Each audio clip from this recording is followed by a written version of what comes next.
All right. For the plaintiff, Ms. Weston. For the defense, Ms. Ryan. The March 2013 CSR, full speed ahead, just like it sounded back in March of 2013, 200 words a minute. A blast from the past. What's that? I said it's a blast from the past. A little bit. Starting with Ms. Weston in questioning. Plaintiff. Ready? Begin.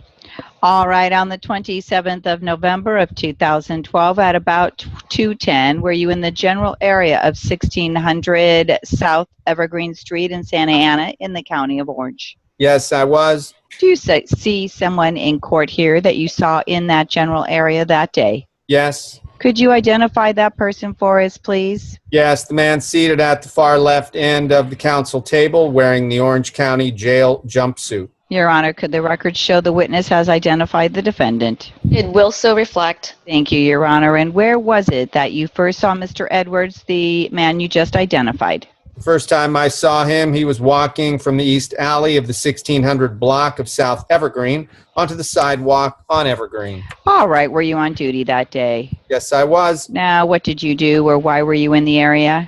We were conducting a narcotics enforcement operation as part of a full suppression team. Was there something in particular that attracted your attention to Mr. Edwards? Yes. What was that? As soon as Mr. Edwards stepped out onto the sidewalk, he discarded an object onto the ground. All right. Was that when he came into view of you and also then you were within view of where he was walking? That's correct. Did anyone go and retrieve the item that he discarded? Yes. And who retrieved it? Detective Burns, he's my partner. Detective who? Burns, B-U-R-N-S. Thank you. Did you have an opportunity to examine the item that was discarded? That's correct. Would you describe that for the court, please? Sure, it was a clear, small Ziploc baggie containing a white crystal-like substance which resembled methamphetamine. Did you have an opportunity to, or did you subsequently weigh that substance? Yes. All right. Did you weigh it in the Ziploc baggie? Yes. All right. And what was the true weight of that substance? It was 0.8 grams. All right. Did you form an opinion with regards to whether or not that appeared to be methamphetamine or not? Yes. What was your opinion? My opinion was that it was meth. Objection, lack of foundation. Sustained. Move to strike. Last answer will be stricken. Reset on 16. Your Honor, if I could have a moment. All right. What happened after you saw Mr. Edwards discard this item? Mr. Edwards walked in our direction. I asked him if I could speak to him. He said yes. We began our contact. And when you started to question the defendant, what did you initially say after you asked if you could speak to him? I asked him if he lived in the area. What did he tell you? He described that he resided on Gilbert Street within our city, which was not in our particular area. Did you have any kind of follow-up question to that? Yes. What did you ask? I inquired what brought him to this particular neighborhood area. What did he tell you? He indicated that he was merely walking around. He described to me he was merely walking around. Okay, and what did you ask him next? I believe I asked him if he was on probation or parole. Okay, what did he tell you? He denied being either on probation or parole. All right, when you were provided the small bundle, I'm going to refer to it as a bundle. Is that how you would describe it? The bundle of narcotics that was later retrieved by Detective Burns? I would describe it more as a baggie because it was in an actual Ziploc baggie as opposed to a bindle, which you kind of form yourself. When you were provided that baggie of what appeared to be meth, what did you do? Based on that confirmation of what it was and based on my opinion and my observations, I placed Mr. Edwards under arrest for possession of meth. All right, after placing him under arrest, did you take a cell phone from Mr. Edwards? Yes. And what happened with the cell phone? Where did you put that?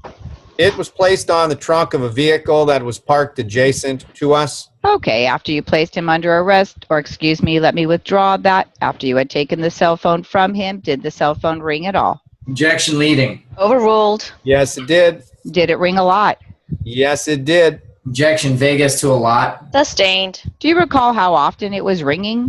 The phone rang continuously during our contact while he was holding it and after it was placed on the trunk of the vehicle. Objection non-responsive. I will just strike the entire answer. Yes, Your Honor, move to strike. Counsel, you can ask the question again.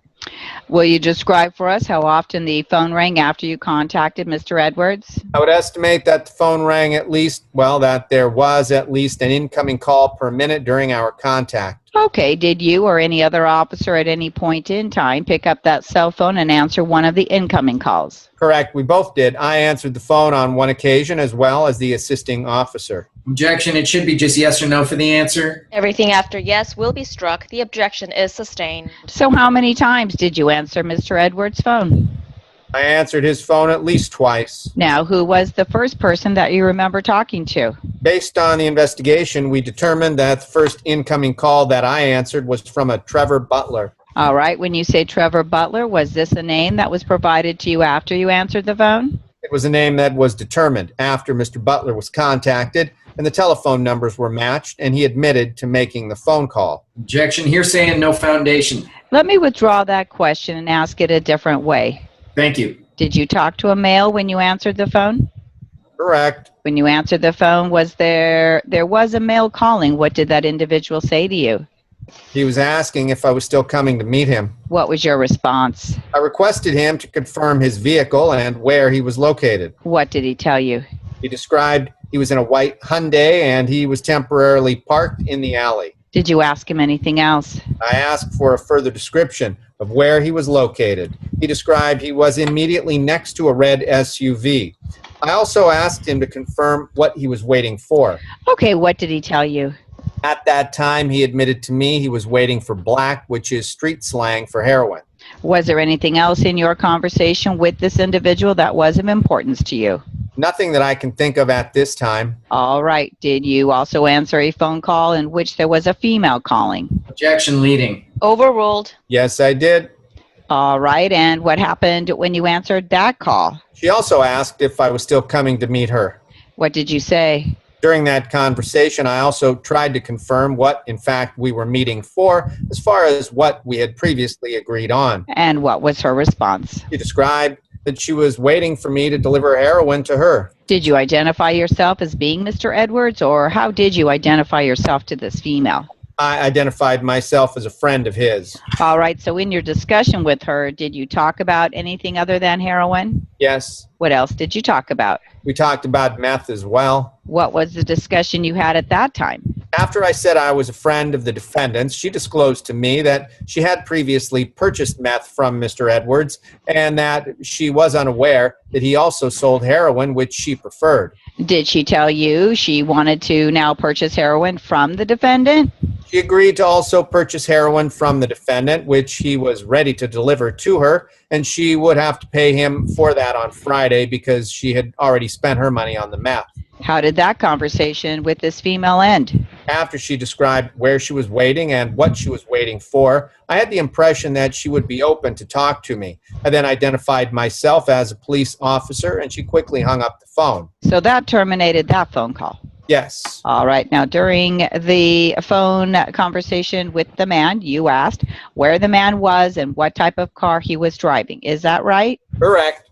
All right. Did another officer then go to that location? Yes. Have you talked to that other officer about what took place at that location? Yes. Who was that officer? Dan Rodriguez. All right. Did he tell you whether or not he made contact with someone at that location? Yes. Did Officer Rodriguez tell you whether or not he was able to retrieve a cell phone from the individual he contacted at this location?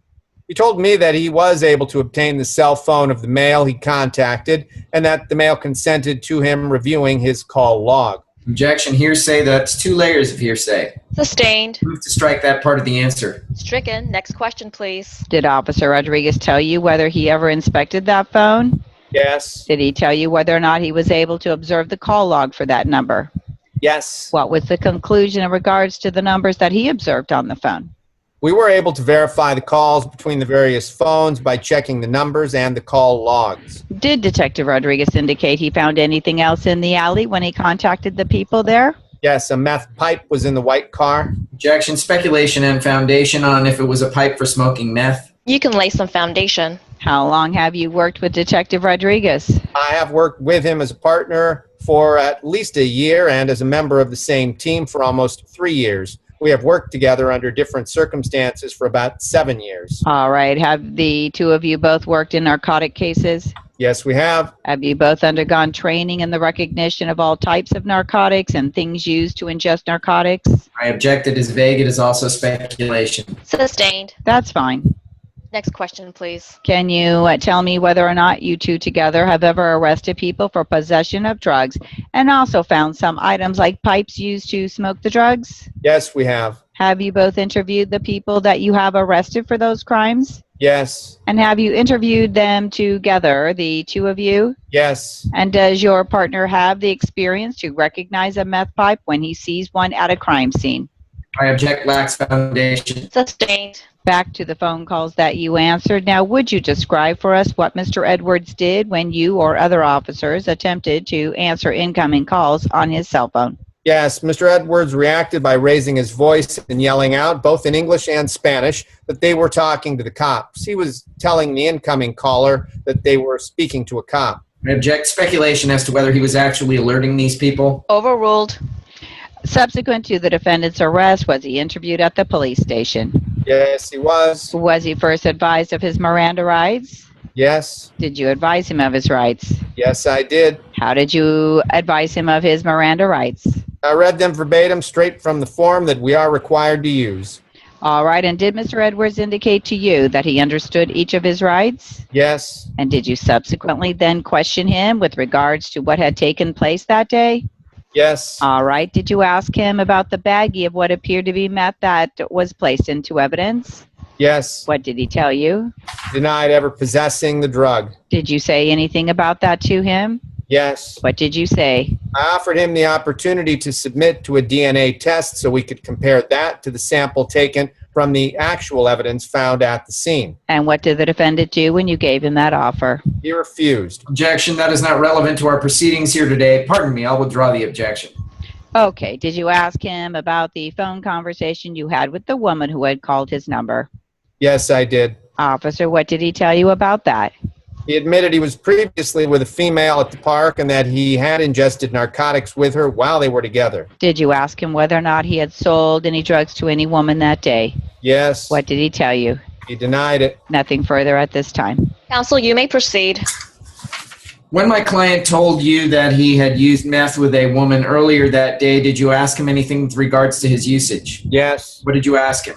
Questioned him if he would be willing to submit to a chemical test to confirm that he was actually a user of narcotics. And was he willing to submit to that chemical test or that blood test? No, he wasn't. Was he required to submit to that test? No, absolutely not. Okay, when Mr. Edwards was arrested, was search performed of the person? That's correct. All right, and when he was searched, did you find anything that would be consistent with someone who uses narcotics? No, I did not. Did you find anything consistent with someone who sells drugs? What do you mean? For example, did you find any packaging supplies on my client? No, I did not. Did you find any large amounts of cash in his person? He had approximately $100 on his person. Is that a large amount of cash consistent with drug sales? I believe it is, yes. What else did you find on my client that led to his arrest? There were many factors that caused the defendant to be arrested that day. Could you share those with us, please? Well, a couple of them was his location. He said he was merely walking around that area, yet he doesn't live in the neighborhood. But that isn't a crime to be walking around away from your home, correct? In addition, he was receiving many calls on his cell phone from people who were wanting to purchase drugs. Are you speaking of the two people that you identified earlier? There were other calls. Those two are the ones I personally spoke to. My partner spoke to more than that. Well, I think we will have to wait for that testimony. Objection. This is argumentative, Your Honor. Well, let's just have a question, please. Now, did you form an opinion that the substance that was found in the bindle was a usable quantity? Yes. Will you explain your understanding as to what that means to you? Of course, usable quantity is any amount that could be manipulated for use. Just to be clear, is that consistent with your interviews of people you have arrested in the past? Yes, it is. Have you ever testified as an expert with regards to narcotics? Yes, I have. Okay, now let me ask you about what you thought you saw in the alley. I saw your client in the alley that day. I understand that, and we aren't arguing whether he was in the alley that day. My questions will be directed to what you saw him do. Okay. Could we just have questions and answers, please? You testified that you believe my client discarded something in the alley when you saw him. Is that correct? Yes, he did. We had eye contact. He then threw the bindle to the side.